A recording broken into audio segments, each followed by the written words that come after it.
tell me this. Have you ever been watching a show and managed to get fully invested in the characters introduced to you? You spend hours watching every bit of character development and every single adventure, truly falling in love with these characters and the show as a whole. And then that shit's just taken away from you. Gone. Just like that. Shit sucks, right? Every story deserves a chance to come to a proper ending, even if it's before it's ready to. You wouldn't want to pick up a book and find out that the author had to turn it into publication without finishing the last 15 pages. Or watch a movie with a bunch of build-up, but the director had to stop shooting before the final act was shot.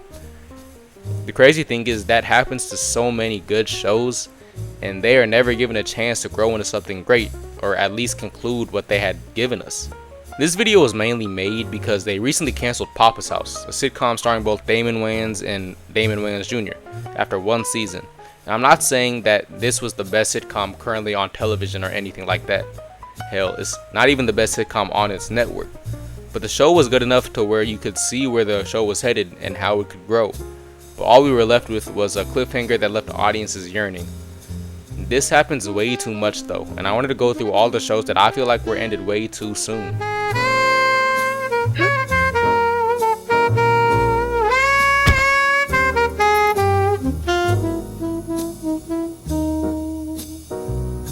Okay, I'm not really sure if I'm the best dad or the worst dad in the world for getting you up in the middle of the night to eat ice cream with me.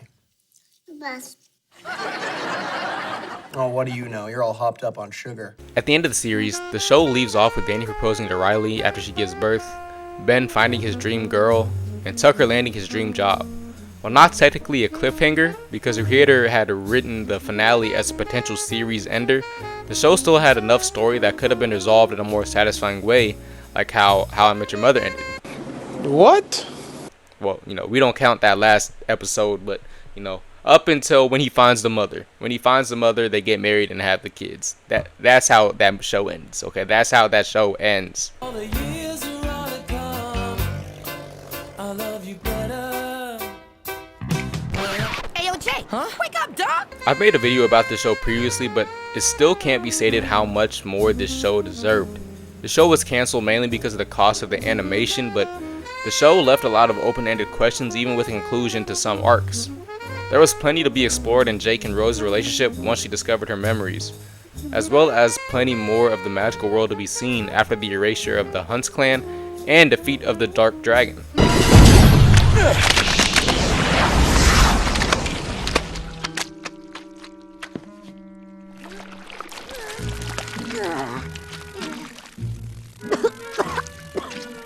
Okay, that was disturbing. As a result of MCU synergy, the best version of the Marvel Universe was unfortunately ended way too soon. The series had incredibly vibrant and fluid animation as well as incredible storytelling in a time where we didn't have a lot of story-driven animated series. This had the potential to rival DC's DCAU and had some of the best characterization of the characters put to screen. With a constantly expanding world and having characters like the X-Men planned to be introduced in the third season, Marvel and Disney really took an enormous loss for canceling this show for the Avengers Assembled show. What's the matter? Ninja got your trunk? When internet sensation Ryan Higa guest stars, they'll never know what hit them in a brand new Supah Ninjas. Next Saturday at 9 on Nick. I know this one's a deep cut, but let me get in my bag for real. Supah Ninjas was a show I feel like not many people watched on Nickelodeon, as it kind of clashed with many of the series that were popular on the network. However, that did not stop this show from having 2 seasons, and it ended off in one of the craziest cliffhangers where the main character of the series, Mike, is kidnapped by his grandfather's evil twin. There was so much more they could have explored within this storyline, and with young stars on the cast like Ryan Potter and Brandon Suhu, the fact that it was never given a chance to continue was such a shame. Hot wings, hot Cheetos, hot pretzels, and hot beers. Oh. That's the last time I listened to Guy Fieri. Okay, let me be real. Was this the best revival? Not really. But you could see the improvement from the first season to the third, and the character growth within those 3 seasons was really great, especially from Carly and Freddie. But having the series end with a cliffhanger of Carly and Freddie about to get married, and then her mom shows up feeling like a giant slap in the face to not only fans of the revival, but also a slap in the face to the people who grew up watching iCarly as kids. It's been fun, right? Kevin! I guess. Hey, So beautiful. I plan on making another video going deeper into Final Space, but the way that the space opera kept building and building until we got to the conclusion of Season 3 and Invictus is finally freed from Final Space, there were plenty of character plot lines that were left unresolved from this that we unfortunately will probably never get to see back on screen. There is a silver lining, however, as Olin Rogers is being allowed to finish the story that he was telling in a graphic novel, but this one is one of the cancellations that hurt the most to me because I absolutely love Final Space. So I was the only one who didn't know my friends were all superheroes, and the reason I didn't know was because everyone thought I already knew? Shh, shush. Last entry on this list has got to be Young Justice. This show was canceled, revived, and then canceled again. Like, I was so sick because I absolutely loved this show. It did end off on a pretty proper conclusion, however, with the expectation that it would be canceled, so it had an ending for it just in case.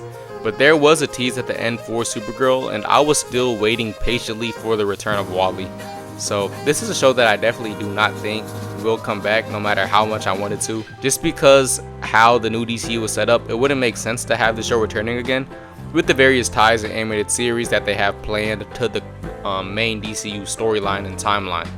But I hope I'm wrong, because we do have series like My Adventures with Superman, My Adventures with Green Lantern, and potentially the Starfire series which will all be Elseworld stories. So Get out.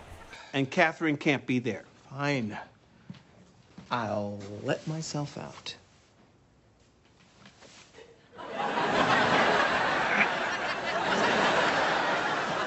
How'd you do that?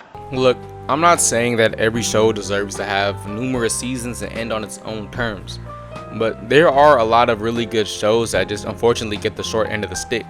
I just think canceling shows without a proper ending is unfair both to the fans of the series, but also the creators behind the series.